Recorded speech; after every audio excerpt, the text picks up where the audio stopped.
50% দিলে হবে না। আসলে শ্রম আইন 2006 অনুসারেই ছুটির টাকা আমরা প্রদান করতেছি। আমরা শ্রম আইনের ব্যত্যয় ঘটাই আমরা কিছু করতেছি না বা ভবিষ্যতেও আমরা করব না।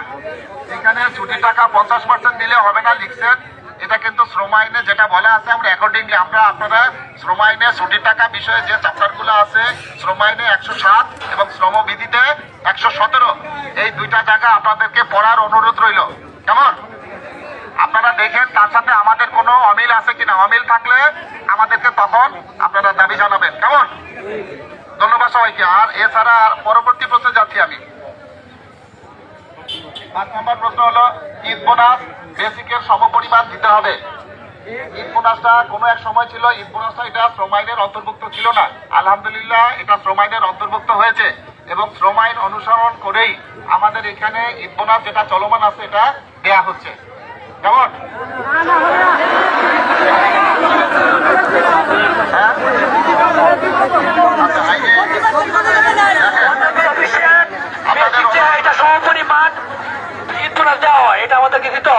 আপনি এখানে শ্রমবিধি 111 উপবিধি 5 ওখানে উল্লেখ করা আছে। আপনারা এই জায়গাটা পরিষ্কার ভাবে পড়ে নিয়েন। ঠিক আছে?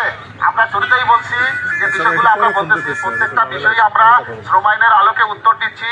শ্রম আইনের কোনো জায়গায় কোনো সাংঘর্ষিক কোনো বিষয় আমরা আপনাদের সামনে উপস্থাপন করতেছি না। ধন্যবাদ। এরপরের অংশ হলো ছুটির ফরম। আচ্ছা, শ্রম আইনে 1000 টাকা হাজিরা বোনাস দিতে হবে। আপনারা যদি শ্রম আইন পড়ে থাকেন বা এখানে আমার ধারণা অনেকেই অভিজ্ঞ আছেন শ্রম আইন সম্পর্কে, আমাকে কথা বলতে দিবেন?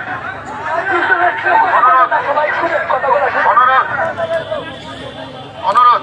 এখানে হলো হাজিরা বোনাস শ্রম আইনের অন্তর্ভুক্ত বিষয় না। একটা প্রতিষ্ঠানের মালিক বা ম্যানেজমেন্ট, শ্রমিক ভাই বোন প্লাস আমরাও শ্রমিক, আমরা সবাই যেন সময় মতো একটা ফ্যাক্টরিতে প্রতিদিনই উপস্থিত থাকি, এটাকে উৎসাহিত করার জন্য এই হাজিরা বোনাস পলিসিটা অনুসরণ করা হয়। কেমন? হাজিরা বোনাস কিন্তু আমাদের ফ্যাক্টরিতে প্রত্যেকের বেতনের 5%, তাই না? 5% চলমান আছে।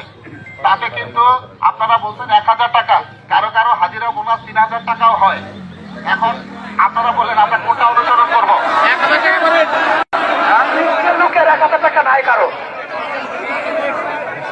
ঠিক আছে, এটা 5% চলমান আছে। এরপরে প্রশ্ন,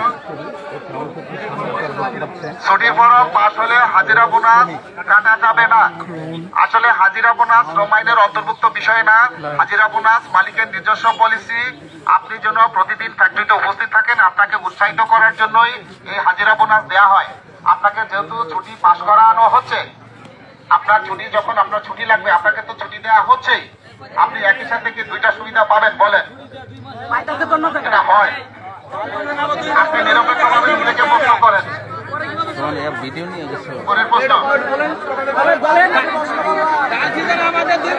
চাকরি ছাড়ার পর প্রতি বছরে একটা করে বেসিক প্রদান করতে হবে। আমাদের প্রতিষ্ঠান আপনারা জানেন এটা আরএমজি সেক্টরের প্রতিটা প্রতিষ্ঠানই বাংলাদেশ শ্রম আইন দ্বারা পরিচালিত হয়।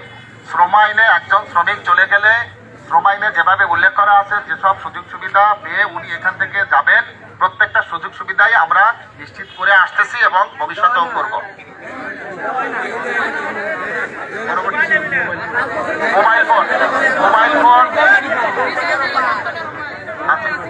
মোবাইল ফোন ব্যবহারের অনুমতি দিতে হবে।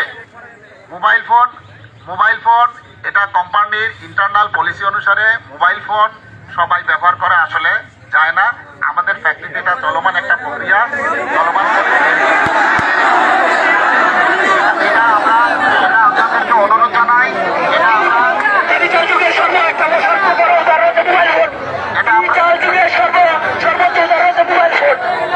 আমরা মোবাইল ফোন ব্যবহারের সিদ্ধান্তটা আমরা এই মুহূর্তে আপনাদেরকে দিতে পারতেছি না।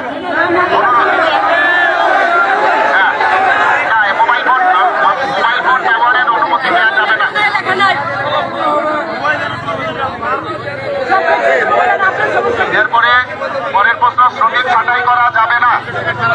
আপনাদের 10 নম্বর কোয়েশ্চেন ছিল শ্রমিক ছাঁটাই করা যাবে না।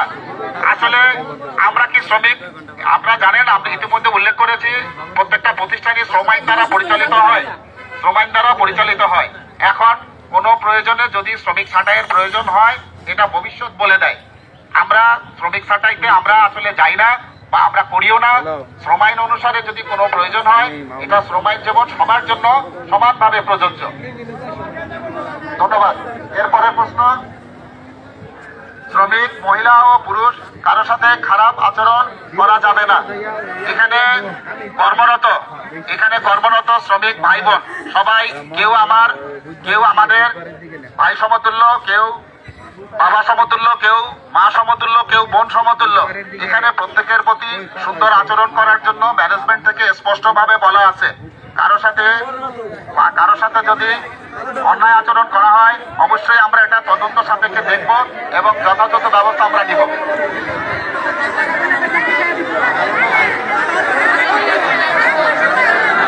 আচ্ছা, পরের দাবি, লিঙ্কিং ইনচার্জ ফেরদৌসকে চাকরিচ্যুত করতে হবে। বিষয়টি তদন্ত সাপেক্ষে পরবর্তী ব্যবস্থা জানানো হবে।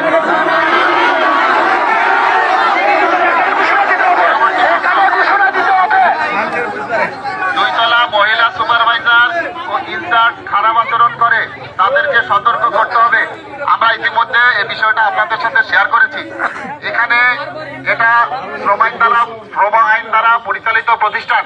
এখানে শ্রম আইনের ব্যত্যয় ঘটে, এ ধরনের আচরণ যদি করে, সাংঘর্ষিক কোনো আচরণ যে কেউ করে, অবশ্যই তাকে তদন্ত সাপেক্ষে যথাযথ ব্যবস্থার আওতায় আনা হবে। এরপরে সিভিক ইনচার্জকে চাকরিচ্যুত করতে হবে। ইতিমধ্যে এই প্রশ্নের এই শেষ দিকের যে কয়টা প্রশ্ন আছে, এই শেষ কয়টা প্রশ্নের উত্তর কিন্তু আমরা একসাথেই বলেছি যে এটা তদন্ত সাপেক্ষে আমরা যথাযথ ব্যবস্থা নিব। তো ধন্যবাদ সবাইকে ধৈর্য সহকারে কথাগুলো শোনার জন্য। আরেকটা কি আছে?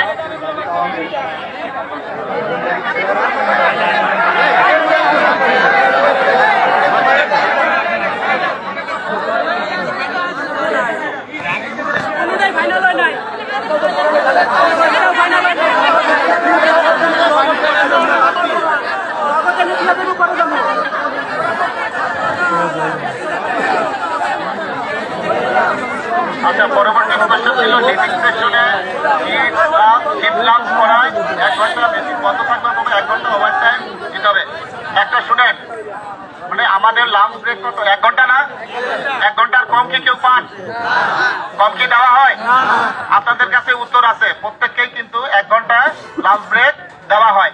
এটার কম হইলে আমরা ব্যবস্থা নিব। ধন্যবাদ। আর আরেকটা বিষয় হলো 2000 আমি আবারও বলতেছি, 2024 সালের অর্জিত ছুটির টাকা শ্রম আইন অনুসারে 2000 এই চলতি মাসের মানে ফেব্রুয়ারি মাসের 24 অথবা 25 তারিখ সবাইকে দেওয়া হবে। এছাড়া 2023 সাল মানে পূর্ববর্তী বছরগুলোর যে অবশিষ্ট যে বিষয়গুলো আছে, শ্রম আইন অনুসরণ করেই সমস্ত পাওনাদি পরিশোধ করা হবে। ধন্যবাদ সবাইকে। আসসালামু আলাইকুম।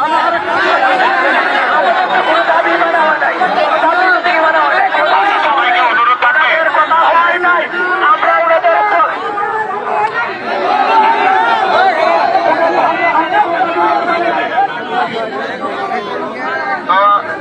বলবো না 9টা থেকে 11টা পর্যন্ত।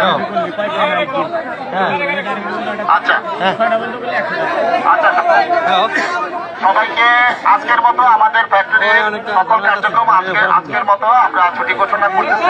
সবাইকে আগামীকাল থেকে সবাইকে কাজে যোগদান করার জন্য বিশেষভাবে অনুরোধ করা যাচ্ছে।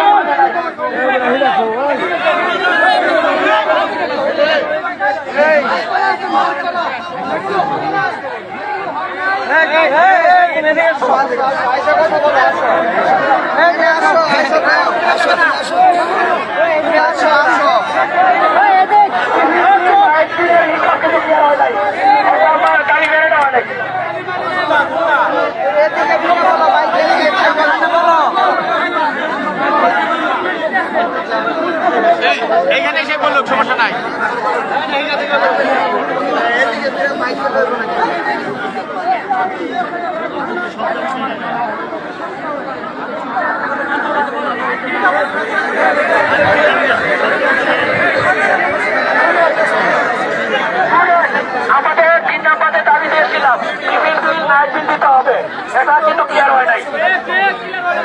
পরে 7 নম্বরে দাবি ছুটির ফরম পাস হলে হাজিরা বোনাস কাটা যাবে না, এটাও ক্লিয়ার হয় নাই। 9 নম্বর মোবাইল ফোন ব্যবহারের অনুমতি দিতে হবে। চাকরিচ্যুত করতে হবে, ঘুষ করা চলবে না। আমাদের দুই ভাইকে উনি বাতিল করেছে, চাকরিচ্যুত করতে হবে। কারণ অনেক কথা উঠে এসেছে, উনি অনেক গালাগালি করানোর সময় অনেক মেয়েদের সাথে খারাপ ব্যবহার করে।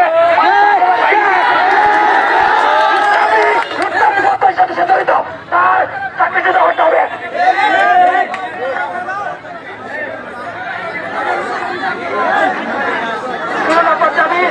যাদেরকে কোম্পানি দিতে বাধ্য করছে তাদেরকে পূর্বের পাওনা টাকা পরিশোধ না করে নতুন কাজ করেছে, এটা সমাধান করতে হবে।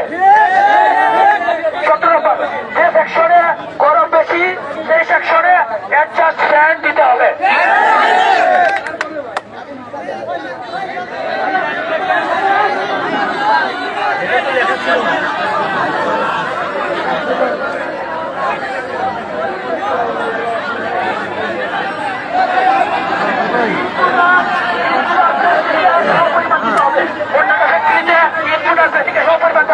আমাদের করতে হবে। আপনাদের যে ধন্যবাদ আমরা স্পষ্টভাবে সবার কাছে আমরা তুলে ধরেছি। আশা করি আপনারা সদুত্তর পেয়েছেন, আশা করি আপনারা সদুত্তর পেয়েছেন।